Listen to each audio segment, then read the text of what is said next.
Assalamualaikum warahmatullahi wabarakatuh. Alhamdulillah, alhamdulillahi rabbil alamin. Assalatu wassalamu ala asrafil anbiya'i wal mursalin. Sayyidina wa maulana Muhammadin. Ashhadu an la ilaha illallah wa ashhadu anna Muhammadar Rasulullah. Allahumma salli ala Sayyidina Muhammadun musyabihil wal ikram, ya wal jalil wal ikram. Wa tahirin wal mujahidina amma ba'du, ibadullah wa itaqullah. Bersyukur kita kehadirat Allah dengan mengucapkan alhamdulillahi rabbil alamin atas segala limpahan karunia rahmah dan hidayahnya, serta dengan izinnya juga kita dapat menjalankan amanahnya, beramal dan beribadah zahir batin dunia dan akhirat. Bersalam kita takkan terlupakan. Marilah sama-sama kita sampaikan kepada junjungan kita Nabi Allah, Nabiul Akhirul Zaman, Rasulullah Muhammad sallallahu alaihi wasallam. Atasnya kalimahnya kita kalamkan dengan membacakan Allahumma salli ala Sayyidina Muhammad wa ala alihi Sayyidina Muhammad. Alhamdulillah bertemu lagi dengan saya Guru Mursyid Syekh Nur Muhammad Buya Irwan Maulana Al-Khalidi, Pasaman, Sumatera Barat. Tentunya dalam makom majelis zikir ma'rifatullah, dalam tayangan YouTube Buya Pasaman Timur, kita selalu berbagi wawasan dan ilmu pengetahuan. Insya Allah mudah-mudahan bermanfaat. Dalam hal kita berpikir kepada kebenaran, puncak kebenaran bertuhan kepada Allah, tentulah kita harus melihat sisi hakikat, sisi sir rahasia. Karena yang dikatakan berasma Allah itu adalah Tuhan. Kalau kita bicara tentang Tuhan adalah salah satu makom. Illah adalah salah satu nama makom, derajat tertinggi, julukan tertinggi, yaitu Tuhan. Di balik kita mengenal derajat tertinggi yaitu Tuhan, tentu ada yang menjadi Tuhan. Ketinggian derajat ketuhanan tadi menunjukkan bahwasan di dalam kata Tuhan itu ada yang menjadi Tuhan. Itu yang dikatakan hu atau aku. Kalau kita berbicara kepada aku, maka disinilah awal kaji. Ketunggalan wahidnya adalah pokok inti utama yang harus kita waspadai. Jangan kita menyatakan suatu hakikat tetapi hakikat itu membuat suatu kesalahan, yaitu persekutuan. Salah satu persekutuan itu kita contohkan kepada sifat yang tenggelam atau sifat yang dibinasakan, atau sifat yang hilang dan lenyap. Itu adalah sifat bersekutu bagi Allah Hayyun Baqo yang maha kekal. Jadi penampatan sifat-sifat ketuhanan pada Tuhan dan sifat keakuannya Ini harus kita benar-benar teliti di dalam mengkaji. Kajian harus memiliki dasar-dasar mutlak. Apa dasar mutlak? Yaitu Al-Quran. Apa dasar mutlak Al-Quran? Adalah hijaiyah. Apa yang dikatakan hijaiyah? Juz amma. Apa yang dikatakan juz amma? Itulah umat. Sifat keumatan bagi Allah dalam kerahasiaannya. Ini perlu kita waspadai di dalam kita mencari mana yang dikatakan sifat bagi Allah yang berwujud keumatan. Karena kalau kita berbicara tentang keakuan, ini kiamuhu binafsihinya sangat tinggi. Berdiri sendirinya inilah yang harus kita waspadai dalam mengkaji. Kebaikan-kebaikan yang kita tempatkan pada sisi ilmu, ini bisa menyalahgunakan daripada kemutlakan Tuhan itu. Kalau kita kembali melihat bagaimana Allah menjadikan suatu sifatnya yang akan menyembah kepada dirinya sendiri, Rabbil Alamin, dengan sifat Rabbnya dan Al-Aminnya.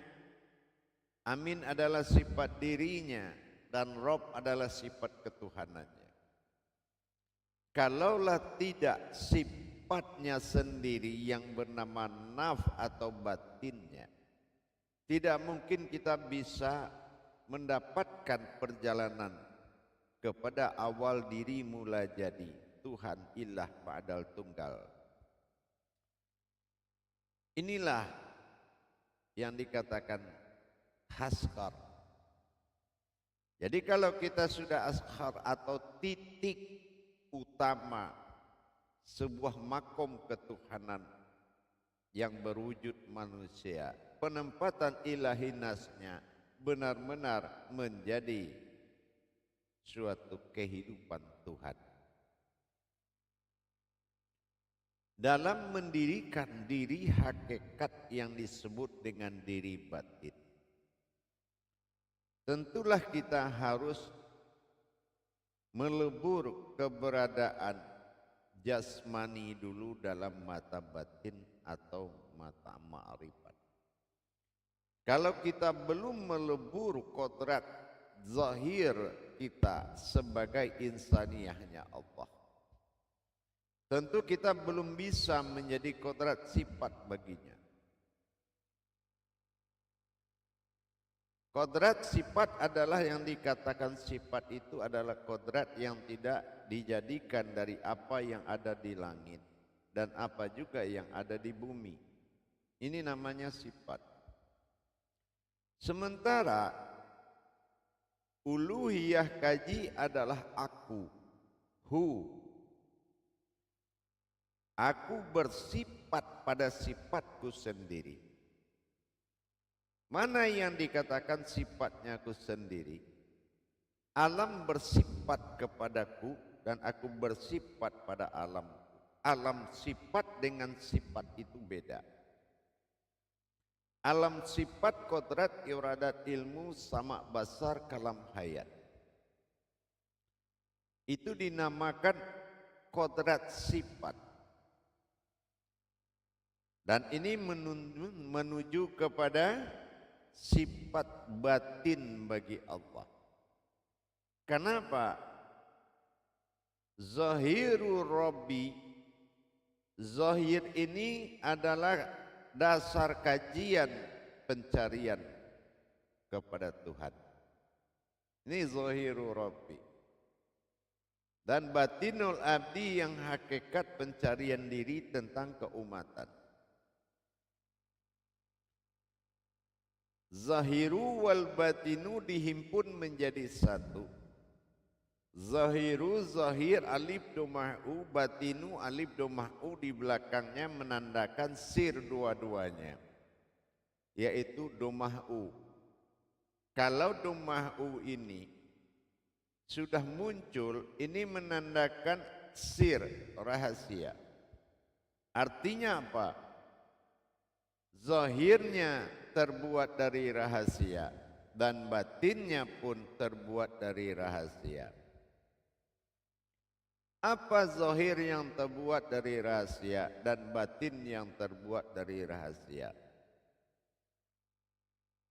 Inilah yang kita katakan zahiru wal batinu. Zahir itu juga yang batin, batin itu juga yang terlihat zahiru. Jangan lagi ada keterpisahan dari kalam tersebut karena sifat Allah alapa menyatukan. Kalau kita belum bisa iman kita melihat kepada dua arah menjadi satu, ini kita belum memiliki kemampuan tauhid. Kemampuan tauhid adalah sahadat ahad. Bagaimana kita sahadat menyatukan sahadah langsung ahad menjadi satu? Tentu dengan kita mengkaji. Ini yang dikatakan tauhid. Mendapatkan diri batin dan mewujudkan batinnya diri. Apa yang dikatakan diri batin adalah diri sifat. Apa yang dikatakan batinnya diri, aku yang bersifat. Aku bersifat pada sifatku sendiri. Aku inilah yang menjadi batinnya diri batin. Diri batin adalah diri sifat. Tentu kita harus melebur sifat dulu dari zahiru menjadi batinu. Sehingga menyatu dalam kedudukan hamdu. Hamdu adalah batin ketuhanannya Allah. Mana hamdu yang dikatakan batin ketuhanannya Allah adalah zahiru wal batinu yang telah menjadi satu. Alhamdulillahi Rabbil alamin. Maka dia maujudlah berwujud diri. Ini yang diamanahkan oleh sahadatullah. Al-Malikul Haqqul Mubin. Al-Malikul Haqqul Mubin. Al-Haqqul Mubin. Al-Haq itu adalah diri. Diri yang hak. Mubin itu artinya nyata. Dirikan. Malik itu bangkit atau dirikan. Dirikanlah diriku yang nyata dan nyata. Diri yang mana? Ashadikul wa'adal amin. Yaitu engkau tidak boleh ragu dan khawatir atau cemas atau was-was mengatakan diri itu adalah diriku. Amin. Inilah yang dikatakan diri batin dengan batinnya diri. Berdirinya diri batin adalah diri sifat. Diri sifat, diri yang tidak berawal dari dan berasal dari langit dan bumi. Sementara batinnya diri bersifatnya aku. Batinnya diri adalah bersifatnya aku pada sifatku sendiri. Bersifat itu apa? Bertingkah. Bersifat itu bertingkah. Jadi kalau sudah bertingkah aku pada sifatku sendiri, kan jadi dua dia. Maka nyatalah aku pada zatku dan batin yang terlihat. Maka nyatalah aku pada zatku yang terlihat. Nah, inilah yang dikatakan amruhu, yaitu penampakan ruh atau penampakan hayat. Maka dikatakan manusia itu nas. Karena nas ini artinya sin. Sin itu kalamnya atau sin dikatakan hayat atau hidup. Ilahin nas. Nah, wujud Tuhan yang hidup. Wujud, bukan wujud dan bukan maujud, tapi wujud. Pemahaman inilah yang paling penting menjadi dawaman 24 jam. 24 jam dalam wujud Allah. Ini yang diminta sama Allah. 24 kalam syahadat menyatakan asyhadu an la ilaha illallah wa asyhadu anna Muhammad Rasulullah. Ada wujud yang maujud, ini satu. Bukan wujud beda, maujud beda, tetapi ada wujud yang maujud, ini satu. Laksana kita mengatakan diri kita ada dan berbentuk, berupa-rupa. Inilah iman Allah. Inilah yang dikatakan imannya sudah mendekati imannya Allah. Beriman kepada Allah dengan mengimani wujudnya.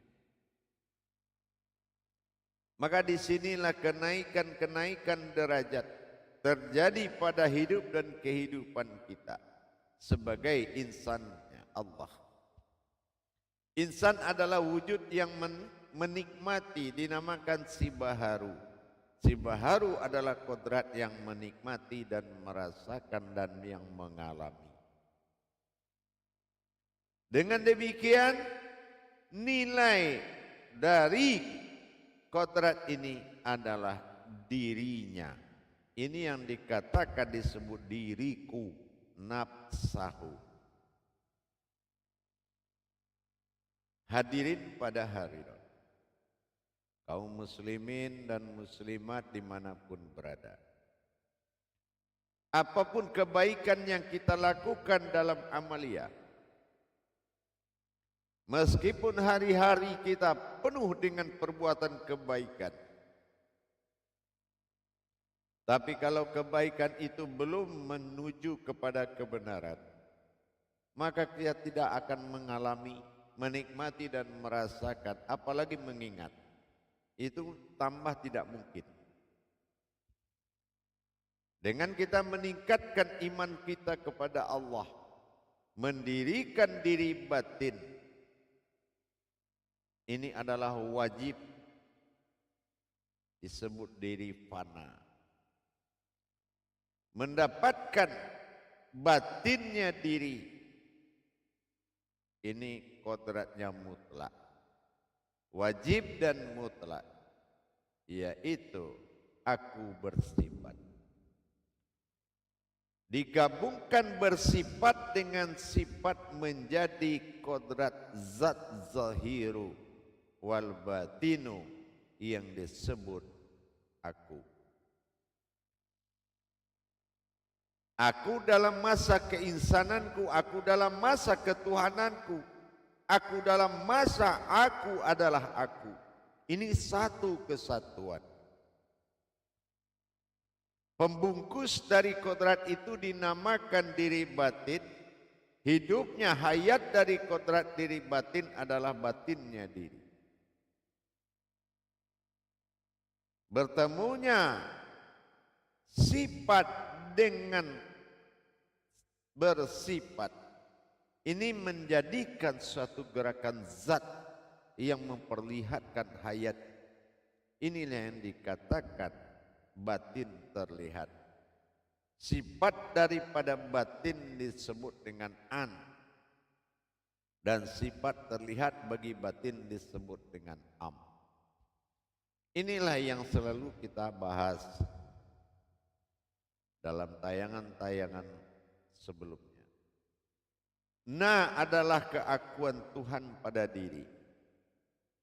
Ingat, na adalah keakuan Tuhan pada diri. An batin Tuhan, am yang terlihat. Na an am, ta'ala adalah Tuhan, ihim berupa diri. Disinilah kenyataan kajian tersebut menjadi amalan 24 jam dengan aras dan qudsi. Caranya mendirikan rasa dan pandangan. Insya Allah, kalau berbicara tentang Tuhan adalah kenyataan utama, bukan dicari dulu baru nyata. Hadirin dan hadirat, kaum muslimin dan muslimat dimanapun berada, jamaah rahimakumullah. Keakuan ini yang disebut dengan kalamna, ini menunjukkan segala ketuhanan dengan zahiru wal batinu. Perpaduan zahiru wal batinu tadi, zahir itu juga yang batin, batin itu juga yang zahir. Ini am'an, ini adalah penampakan batinnya Allah disebut dengan diri sifat. Layaknya kodrat hakikat Allah pada diri ini dikatakan dengan nasun, yaitu nas itu hayat kehidupan, dan on ini bersifat batin atau bersifat. Ini dikatakan fatihatun nasun. Inilah kodrat al-fatihah yang sebenarnya tajalli batin Tuhan dalam hidup. Dengan kita beriman kepada Allah dengan pemahaman tauhid sirriyah dan tauhid ghaibiyah, maka derajat insya Allah diri adalah sebuah makom yang disebut insan, sementara batinnya diri sebuah kodrat yang disebut ihsan. Tinggal lagi kita bisa memahami berdirinya diri batin dan berdirinya batin diri menyatu dalam zahiru wal batin. Zahiru itulah yang batin. Maka iman itu sudah mencapai tauhid ilahiyah. Tapi kalau kita belum bisa menerima zahir itu adalah batin, zahir ya zahir, batin ya batin, nah ini belum iman tauhid. Imannya belum iman tauhid. Jadi perlu ditingkatkan imannya. Kalau iman kita belum menuju Allah, imanullah, maka semua akan dibantah oleh akal dan nafsu kita. Waspadailah, sesungguhnya agama dijadikan Allah sangat menyulitkan. Tetapi kesulitan beragama inilah yang membuat kita diselamatkan oleh Allah dari kejaran akal dan nafsu kita. Maka ditingkatkan dari tauhidin mengimani adanya Allah dan Muhammad dua kodrat. Maka ditingkatkan kepada ilmu. Di atas iman ada ilmu yang berkodrat tauhudun. Apa yang dikatakan tauhudun? Allahudun wal Muhammadun, lenyap di dalam la maujudun. Itu yang dikatakan tauhudun, berdirinya diri yang satu. Nah inilah mengimani kembali kepada diri dan diri mengimani suatu diri. Inilah yang dikata iman mengimani yang berdiri. Tidak ada lagi diri tapi mengimani yang sesuatu yang berdiri. Insya Allah capailah hakikat ibadah yang sebenarnya. Apapun itu kodrat iradat ilmu. Kodratmu juga yang akan dikehendaki berwujud ilmu. Jadi jangan kita lagi mensekutukan dengan perbuatan kodrat-kodrat yang menamakan diri, tetapi kodrat itu memiliki sifat lenyap. Itu namanya mempersekutukan Allah. Baik, mudah-mudahan para hadirin dan jamaah semua dimanapun berada, semoga tausiah pendek ini, tolabul ilmi ini bisa bermanfaat buat kita bersama. Insya Allah akhirul kalam, Wabillahi taufiq wal hidayah. Wassalamualaikum warahmatullahi wabarakatuh.